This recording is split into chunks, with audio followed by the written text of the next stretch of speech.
আসসালামু আলাইকুম।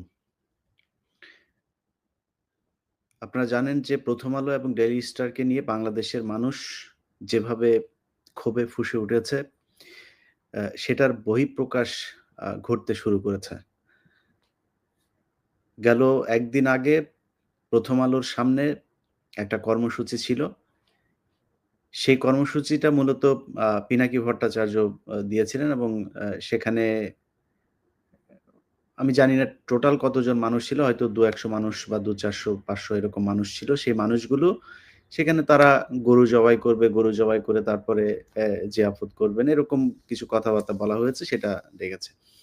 যাই হোক সেই কর্মসূচি এ নিয়ে আমার কোনো আ প্রশ্ন নাই বা সেই কর্মসূচিতে কি হয়েছে সেটা নিয়ে প্রশ্ন নাই। কিন্তু কর্মসূচিটার শেষের দিকে এসে পুলিশ সেখানে যেভাবে আক্রমণাত্মক আচরণ করেছে সেই আক্রমণাত্মক আচরণ দেখে মনে হয়েছে পুলিশ অনেকদিন বাংলাদেশের মানুষকে পেটায় না, আলেমদেরকে পেটায় না। সে পেটানোর সুযোগ পেয়ে তারপরে তারা পেটালো। সেখান থেকে ৫ জনকে ধরে নিয়ে যাওয়া হলো শাহবাগে। শাহবাগ থানা পুলিশ তাদেরকে কিছুক্ষণ পরেই ছেড়ে দিল। তেজগাঁ থানা পুলিশ তাদেরকে আটকে রাখলো পুরো ১ রাত। সারারাত আটকে রাখার পরে তাদেরকে তাদের পরিবারের লোকজন সেখানে যারা গিয়েছিল তারা বলেছে যে পুলিশের পক্ষ থেকে সকালবেলা তাদেরকে ছেড়ে দেওয়া হবে। সকালে সেইখানে উপস্থিত যারা ছিল তাদের ভাষ্যমতে একটা সেনাবাহিনীর গাড়ি আসে। ওই সেনাবাহিনীর গাড়ি আসার পর থেকে পুলিশের সাথে কি কথা বলে গিয়েছে তারা, তারপর থেকে পুলিশ বলছে যে তাদেরকে আ চালান দেওয়া হবে। চালান দিয়ে আপনার কোর্টে পাঠানো হবে। এটার পরে আমি এই কথা জানার পরে আমি সাথে লাইভে আসলাম। আমার গতকালকের আ আমার চ্যানেলটা যারা দেখেছেন প্রায় ৩.৫ ঘন্টা আমি একটা লাইভে ছিলাম। আমি সেই লাইভে থাকা অবস্থাতেই পুলিশকে যেমন অনুরোধ করছিলাম, সেই সাথে অ্যা যারা ছাত্র নেতা আছেন, বিভিন্ন রাজনৈতিক নেতা, পুলিশের ঊর্ধ্বতন কর্মকর্তা অনেকের সাথে কথা হয়েছে। তাদেরকে অনুরোধ করেছি যে তাদেরকে যেন ছেড়ে দেওয়া হয়। সেখানে যারা লোকজন ছিল তাদের একটাই দাবি তাদের সহকর্মী যারা সহযোদ্ধা যারা ছিল তাদেরকে নিয়ে যেতে হলে তাদের লাশের উপর দিয়ে তারপর তাদের কোর্টে নিয়ে যেতে হবে। শেষ পর্যন্ত পুলিশ তাদেরকে ছেড়ে দিয়েছে এবং একটা মুচলেকা দেওয়ার কথা ছিল। সেটাতেও আমাদের ওইখানে যারা ছিল তারা রাজি হয় নাই। বরং পুলিশ তাদের কাছে ক্ষমা চেয়েছে যে এই কাজটা করা তাদের ভুল হয়েছে। তারা তাদের ছেড়ে দিয়েছে। আমরা কালকে তেজগাঁ থানায় যা ঘটেছে তত তত ওই ঘটনা পর্যন্ত আমরা মোটামুটি সন্তুষ্ট। কিন্তু একটা জিনিস বুঝতে হবে যে এই ঘটনা নিয়ে যার সাথেই কথা হয়েছে অনেকেই আমাকে বুঝিয়েছেন যে এই ধরনের কর্মসূচি দিতে গেলে আ আওয়ামী লীগ এখন সুযোগ নিবে। এটা আমরা যেমন বুঝি, আপনি যেমন বুঝেন, এটা বাংলাদেশের গোয়েন্দা সংস্থা যারা আছে, পুলিশ যারা আছে তাদেরও বুঝা উচিত। যারা এখন সরকারে আছে তাদেরও বুঝা উচিত। যে কোনো একটা বিষয় নিয়ে যদি আন্দোলন হয় সেটার সুযোগ এই আওয়ামী লীগ নিবে এবং আওয়ামী লীগের যে প্রেতাত্মা যেসব গোয়েন্দা সংস্থা এখনো আওয়ামী লীগের লোকজন আছে, পুলিশে যারা আওয়ামী লীগের লোকজন আছে, গতকালকে আপনারা দেখেছেন যে মানুষকে ৳২,০০,০০০ ৳৫,০০,০০০ ৳১,০০,০০,০০০ লোন দেওয়ার কথা বলে বিভিন্ন জায়গা থেকে মানুষজনকে ভাড়া করে তারপর ঢাকায় নিয়ে আসা হয়েছে। তো এই ধরনের অনেক ঘটনা তারা ঘটাতে পারেন। আপনারা যেমন জানেন আমরাও এটা জানি। কিন্তু সেটা বন্ধ করার জন্য আমাদেরকে যেমন দায়িত্ব নিতে হবে, আমাদেরকে যেমন দায়িত্বশীল হওয়ার অনুরোধ করেন, আপনাদেরকেও ঠিক ততটাই দায়িত্বশীল হতে হবে। বাংলাদেশে 'প্রথম আলো' এবং 'ডেইলি স্টার' এই দেশকে জঙ্গিবাদ বানানোর জন্য সারা পৃথিবীতে তারা সংবাদ প্রচার করে সারা পৃথিবীকে জানিয়েছে এটা একটা জঙ্গি রাষ্ট্র। এই ব্যাপারে যদি কারো কোনো দ্বিমত থাকে তাইলে এসেন। আর সাংবাদিক হইলেই যা মনে চায় তাই করেছে তাদের ব্যাপারে কোনো কথা বলা যাবে না, বললেই গণমাধ্যমে টুটি চেপে ধরা হবে। এরকম কিছু সুশীল মার্কা ওই যে ডক্টর জাহিদুর রহমান কারা আমরা কিন্তু চিনি। আপনারা যে ওই চারুকলার এইসব বাম-টাম এগুলোরে আমরা চিনি যে আপনাদের ইসলামের কথা শুনলে যে ছ্যাদ করে ওঠে, এটা আমরা খুব ভালো করে জানি। সো আপনারা এখন সুশীলগিরি মারায়া তারপরে বলতে আসছেন যে 'প্রথম আলোর' এই তাদের এডিটোরিয়াল আ আ যেই পলিসি সেটাকে তাদেরকে স্বাধীনতা দিতে হবে, গণমাধ্যমের উপর করা হবে না। আপনার মতো এরকম বহু সুশীল দেখে আসছি 'প্রথম আলোর' ওইখানে যায়া পা চাইটা ২,০০,০০০ ৳৫,০০,০০০ নিয়া তারপরে ওদের পা চাইটা এখানে এই কলাম লেখে। এগুলো বহু দেখে আসছি আমরা। এই দেশে এই আবুল আসাদের কথা মনে আছে? আবুল আসাদের কথা আমরা খুব মনে আছে যে কলারে ধরে ঘাড়-টাড় ধাক্কা দিয়ে কিভাবে তাকে অফিস থেকে বের করে দেওয়া হয়েছে। কোন অপরাধ ছিল তার? মোসাদ্দেক হোসেন ফালু এই দেশে থাকতে পারে নাই। একুশে টেলিভিশনের চেয়ারম্যান ২ বছর জেলখানায় ছিল। এই দেশে মাহমুদুর রহমানের কি অবস্থা হয়েছে তা দেখেছে। একের পর এক গণমাধ্যম এখান থেকে হয়েছে। এখানে সাংবাদিকরা চাকরি করতে পারে না, দেশ থেকে বের হয়ে যেতে হয়েছে। কনক সারোয়ার, তার সাথে তাকে জেলখানায় রাখার পরেও সরকারের শান্তি হয় নাই। তার বোনকে পর্যন্ত জেলে থাকতে হয়েছে প্রায় ১ বছর। কই ছিলেন তখন? তখন এই দেশে এডিটোরিয়াল যে পলিসি, সেই পলিসি কোথায় ছিল? এই যাদের কথা বললাম, এরা তো অপরাধ করে নাই। এরা তো এই দেশ বিক্রি করে নাই। 'প্রথম আলো', 'ডেইলি স্টার' একদম প্রমাণ করে দিয়েছে। কারো বাপের যদি সাধ্য থাকে, আমি একা বসবো 'প্রথম আলোর' যত বুদ্ধিজীবী আছে তাদের বুঝাইতে হবে যে কোন এডিটোরিয়াল পলিসির মাধ্যমে এই দেশের এই আলেমরা যখন আটক থাকে তাদেরকে অজ্ঞাত স্থানে রাখা হয়। বছরের পর বছর সেইখানে গিয়া 'প্রথম আলোর' সাংবাদিক উপস্থিত থাকে। 'প্রথম আলোর' যে নিউজগুলো করেছে জঙ্গি তকমা দিয়ে, সেই মেজর জিয়া থেকে শুরু করে হারুন ইজহার, জসিমউদ্দিন রহমানি, এদেরকে যে জঙ্গি বানানো হয়েছে এর জবাব 'প্রথম আলো'কে দিতে হবে। 'প্রথম আলোর' অফিসের সামনে গিয়া গরু জবাই করা, নামাজ পড়া, ওগুলি নিয়া আমার কোনো নাই। আমি ওই কর্মসূচি দেও নাই। ওইরকম কর্মসূচি যদি কেউ দেয় আমি তার প্রতি আমার সম্মতি থাকবে। কিন্তু আমার কথা হচ্ছে যে তাদের ব্যাপারে কিছুই বলা যাবে না। একেকজনের কর্মসূচি একেক রকম হবে, খুব স্বাভাবিক। কিন্তু 'প্রথম আলোর' ব্যাপারে আইনগত ব্যবস্থা নিতে হবে। যে মামলাগুলো এখন চলমান আছে, যে মামলাগুলো হচ্ছে, সেই মামলাগুলোর ব্যাপারে পুলিশকে পদক্ষেপ নিতে হবে। যারা এখনই আগে থাকতে এইসব জানার পরে এটা বলার চেষ্টা করছে যে 'প্রথম আলোর' ব্যাপারে কিছু করা যাবে না, তাদেরকে একটু সাবধান হয়ে কথা বলতে হবে। গতকালকে সময় টেলিভিশনকে হুঁশিয়ার করে দিয়েছিলাম যে তাদের ব্যবস্থা নিতে। এইখানে নিউ ইয়র্কে আছে যে ছাত্র আন্দোলনের ব্যাপারে সরাসরি তাদের বিরুদ্ধে কাজ করেছে। এই টাইম স্কয়ারে তাকে এখানকার যে ছাত্র আন্দোলনের পক্ষে যারা আন্দোলন করেছে তারা ধরে তাকে পিটিয়েছে। তারপরে কমল দে থেকে শুরু করে যারা আছে তাদের ব্যাপারে পদক্ষেপ নিতে। পদক্ষেপ নেওয়া হয় নাই। গতকালকে আপনাদেরকে আমার ফেসবুকে জানিয়েছি, তাদের যে জুবায়ের সহ ২ জন হত্যা মামলার আসামি হয়েছেন। এরকম ১ম আলোতে কে কোন দিক দিয়ে কোন হত্যা মামলায় ঢুইকা যাবে এর কোনো ঠিক ঠিকানা নাই।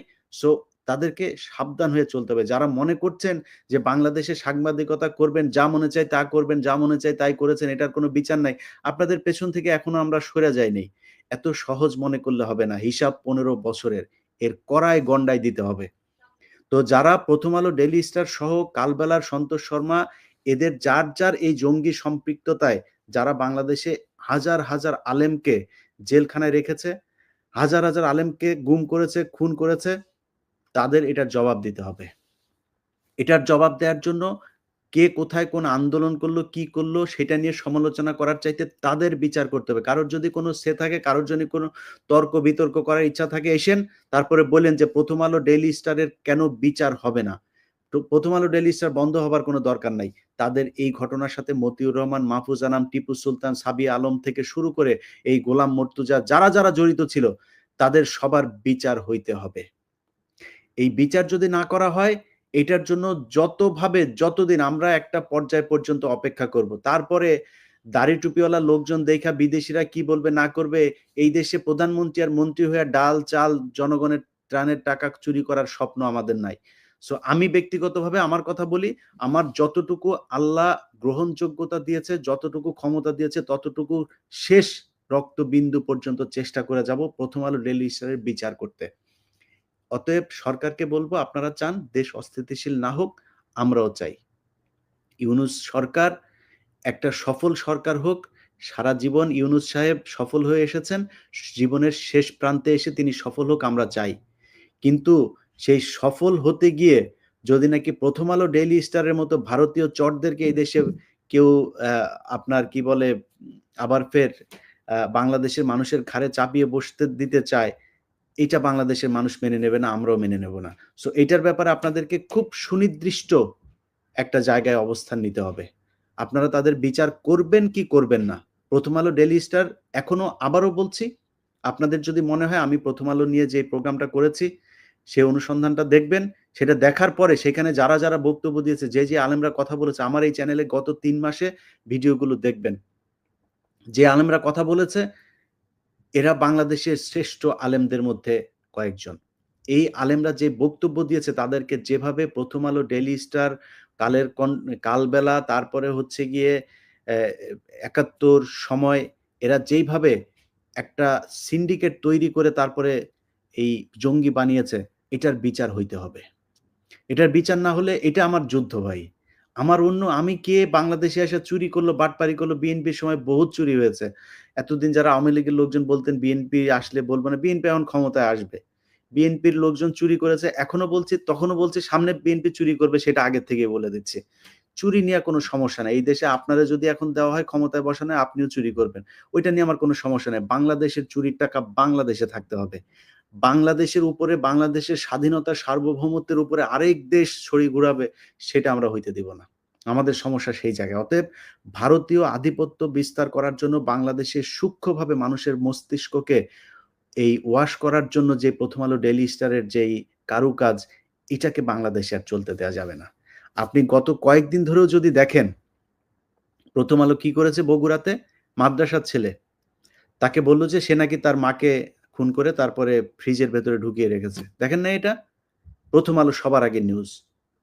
'প্রথম আলোর' নিউজ এখনো ২ দিন আগে তারা ওই যে ওর নাম কি? সুলতানা কামাল, তাকে দিয়ে নিউজ করেছে যে শেকড় থেকে কি বলে যে রিসেট বাটন চাপলে ওই যে ডক্টর মোহাম্মদ ইউনূস বলেছে না? রিসেট বাটন চাপলে নাকি এই প্রজন্ম মারা যাবে। তোদের রিসেট বাটন নিচে দিয়ে দেওয়া হবে সুলতানা কামাল তোমার। তোমাদের মতো চর, তোমাদের মতো ভারতীয় এজেন্ট আমরা বহু দেখে আসি। সুন্দর, সুন্দর মিষ্টি, মিষ্টি কথা বলে ৭১ এ যায় টক শো করতা, আলেমরা যায় জেলখানায় মরতো, বোমা মারতো, এগুলো বানায়, বানায় তারপরে তোমরা বলতা। মনে নেই আমাদের এগুলি? সো তোমাদের বুদ্ধিজীবী প্রতিটা ঘটনাকে কাউন্টার দেওয়া হবে। 'প্রথম আলো' বুদ্ধিজীবী নিয়ে এসে আলোচনা করবে। প্রতিটা জিনিসকে একদম ওয়াচ ডগ এর মতো এখানে আমরা বসে, বসে তারপর দেখব কোথায় কি করে। সো সরকারকে বলব আবারও যে আপনাদের কাছে অনুরোধ, আপনারা এই সরকার ভালো চলুক সেটা চান, আমরাও চাই। আপনারা ৩ বছর থাকবেন না ৫ বছর থাকবেন, আমরা বিএনপিও করি না ভাই, জামাতও করি না। আমরা চাই হাসিনা মুক্ত, ভারত মুক্ত দেশ। এরপরে কে ক্ষমতায় আসলো না আসলো, যায়ও না আসুন, আপনারা ১০ বছর না, আপনারা সারা জীবন থাকেন। কিন্তু দেশটা দেশের মতো চলতে হবে। এই দেশের মানুষের কথা বলার অধিকার থাকবে। এই দেশের মানুষ কোন দেশের কাঁটাতারে ঝুলে থাকবে না। এই দেশের মানুষ তাদের যেই পত্রিকা, টেলিভিশন যেগুলো তাদের ট্যাক্সের টাকায় চলে, সেইখানে তাদের কথা বলবে। আরেক দেশের হয়ে তারপরে কথা বলবে না। সো এইসব জায়গাগুলো পরিষ্কারভাবে আপনাদের নিশ্চিত করতে হবে যে, ইয়েস আমরা মানুষের এই অধিকারগুলো সংরক্ষণ করব। আমাদের কোনো সমস্যা নাই। আপনাদের যা প্রয়োজন, আপনাদের যদি প্রয়োজন হয় বিদেশ থেকে টাকা পয়সা দেওয়ার আমরা দরকার হয় ফান্ড শুদ্ধ দিব আপনাদেরকে। কোনো সমস্যা নেই। কিন্তু এদের ব্যাপারে একদম সুনির্দিষ্ট অবস্থান আপনাদেরকে নিতে হবে। যদি না নেন তাহলে অস্থিতিশীল যদি হয়, এটা করার জন্য প্রয়োজনে আরো কিছু করা হবে। তখন আমাদেরকে দোষ দিতে পারবেন না। আমরা তাকিয়ে আছি এখনো, আপনাদেরকে আরো সময় দিতে চাই, ব্যবস্থা নেন। আমি মনে করি যারা ছাত্র এই প্রতিনিধি আছে, নাহিদ, আসিফ, আরো ছাত্র প্রতিনিধি নেন, তাদেরকে সর্বোচ্চ ক্ষমতা দিতে হবে। নাহিদ এবং আসিফ এখন এই মুহূর্তে সরকারে আছে, মাহফুজা আছে, তাদেরকে সর্বোচ্চ মানে ক্ষমতা দিতে হবে, তারা যেন এগুলো বাস্তবায়ন করতে পারে। আমি মনে করি তাদেরকে ঠিকভাবে যদি কাজ করতে দেওয়া হয়, কারণ তারা এই বিপ্লবটাকে ধারণ করে। এই নাহিদের শরীরের সেই দাগ এখনো কিন্তু আমাদের মনে আছে। সো তার উপরে যে নির্যাতন চলেছে সে কোনদিন বাংলাদেশের মানুষের সাথে বিট্রে করবে না। অতএব তাদেরকে সর্বোচ্চ ক্ষমতা দিতে হবে, তারা যেন এগুলো ব্যবস্থা নিতে পারে। যদি নাকি তাদেরকে চাপ দিয়ে এই সংস্থা, ওই সংস্থা, এই উপদেষ্টা, ওই উপদেষ্টা এগুলো করে যদি তাদেরকে এই 'প্রথম আলো ডেইলি স্টারের' ব্যাপারে যদি ব্যবস্থা নিতে বাধা দেওয়া হয়, তাইলে আমরা তখন কিন্তু মানুষজন রাস্তায় নামবে এবং এই ধরনের বিশৃঙ্খলা তৈরি হইতে থাকবে। সো বিশৃঙ্খলা তৈরি হলে সেটার সুবিধা আওয়ামী লীগ নিবে, বিভিন্ন গোয়েন্দা সংস্থা নিবে, ভারতীয় গোয়েন্দা সংস্থা নিবে, হিন্দুরা নিবে, ইসকন নিবে। আমাদের যায়ও না আসেও না। আমরা চাই আপনারা ভালো থাকেন। আপনারা যদি না চান যে দেশ ভালো না থাকুক, তাহলে আমাদের তো আপনাদেরকে ভালো রাখার কোনো প্রশ্নই আসে না। সো আপনারা আমাদেরকে ভালো রাখবেন, আমরা আপনাদেরকে ভালো রাখবো, আমরা সবাই মিলে দেশকে ভালো রাখবো। সো এই জায়গায় আমরা সবাই এক। আপাতত আজকের মতো এতটুকুই বললাম। আমার বক্তব্যটা আমি পরিষ্কার করলাম। আমরা দেশটাকে অস্থিতিশীল করতে চাই না। যাদের সাথে গতকালকে অনেকের সাথেই কথা হয়েছে যারা বলেছেন যে, আমাদের এইটার কারণে অনেকে এখানে ৩য় পক্ষ এসে তারপরে বিশৃঙ্খলা তৈরি করতে পারে, অস্থিতিশীল একটা পরিস্থিতি তৈরি করতে পারে। এটা আপনারা যেমন বলেছেন এটা আমিও জানি, আপনাদের কথা মেনে নিলাম। আপনারাও আশা করি আমাদের কথা মেনে নেবেন। সবাইকে ধন্যবাদ। আল্লাহ হাফেজ।